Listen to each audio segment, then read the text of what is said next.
Welcome to watching Wrapping It Up with Liam Lee. The CPPCC has kicked off for a few days, and in this program, I invite one of the special guests from the Standing Committee of CPPCC, Dr. Anthony Wu. So let's connect him to listen what he thought. So first of all, let's focus on the mostly concerned problem, the precaution and control of the pandemic. The two sessions are held at the time when the mainland China adopted vaccines to combat COVID-19, and there's about 5 million people in Beijing have already been vaccinated so far. As an expert in this field, what's your comment on the prevention and control of the pandemic in Chinese mainland? I think they have done an excellent job. I think it's seen the leadership. If you look at the opening by Wang Yang, the chairman of CPPCC, and also by the Premier Li Keqiang, and also this morning when Hang Jing came to see our the Hong Kong members, I mean, we all feel that extremely well.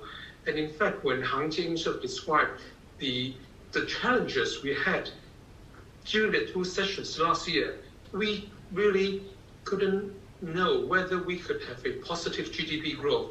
And yesterday, I think everybody in the Great Hall was very happy that we actually recorded a 2.3% GDP growth. And because we have implemented some very precise measures to cope with COVID-19. And I think when I talk to my friends overseas, they all feel that China really has done something that they could never expect. That how could you control such a big pandemic in such a short time? And in fact, I gather they will say the Chinese people are very united. We were very united in fighting the COVID-19. And also that people listen to the government, have trust in the government. So when the government tell you lockdown, don't go out, they don't go out. Unless some other parts of the world, when the government said lockdown, they go on to demonstration. If you look at how we closed down Wuhan, and then all this big scale testing and everything, I think we did extremely well. Yeah, definitely it's a great achievement. So when you're attending the meeting of CPPCC, what draft resolution will you propose this time? So my two proposals on COVID-19 is we have started a vaccination program. So if people has done the vaccine and voluntarily do a test every 3 days, can we go into the mainland without the 2, 3, 4 weeks quarantine? And then also I'm suggesting what we call an immunity passport, meaning that if I've done my vaccine and if I've done my antibody test, that means the vaccine is effective, then you allow me to go into mainland. So let's talk about the medical science and innovation in Hong Kong. Many scientists at Frontline in the medical field state that Hong Kong ranks among the top tiers in the field of the medical research, but it needs to be transformed into the available outcomes. Do you agree with the opinion?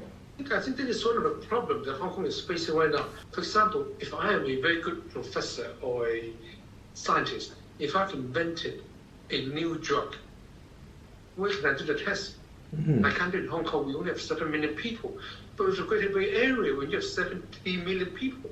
Then I think it really provides a very good base for you to do trial, and then you can actually translate this basic research into something feasible. I've been suggesting to the government more than 10 years that what Hong Kong should do is really, we should start to think of the Hong Kong FDA.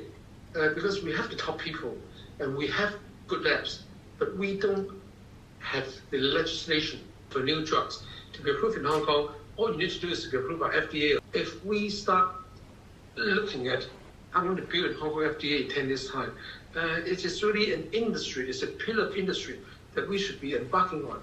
Okay, my last question is a very hot topic. The patriots governing Hong Kong is proposed has the two sessions. So what is your comment? It is only natural. And if you look at the US president, the US congressmen or senators, none of them will say, I don't like America. So I think having patriots to run Hong Kong, I think is only natural. If you look at what happened in Hong Kong in the last 2 years, and being born in Hong Kong and lived in Hong Kong all my life, it was heartbreaking to see what Hong Kong had to go through at the latter part of 2019, I could never believe that happened in Hong Kong. And it's very sad. And a lot of these very major legislations got delayed. What are we doing? Hong Kong used to be proud of, we are being very efficient, we work very fast, we work very hard, but now we're slow. We are just improving the system or provide a system that matches the circumstances. After this operation, that we can be very healthy and prosperous. Yes, we all believe Hong Kong have a very prosperity tomorrow. Thank you for joining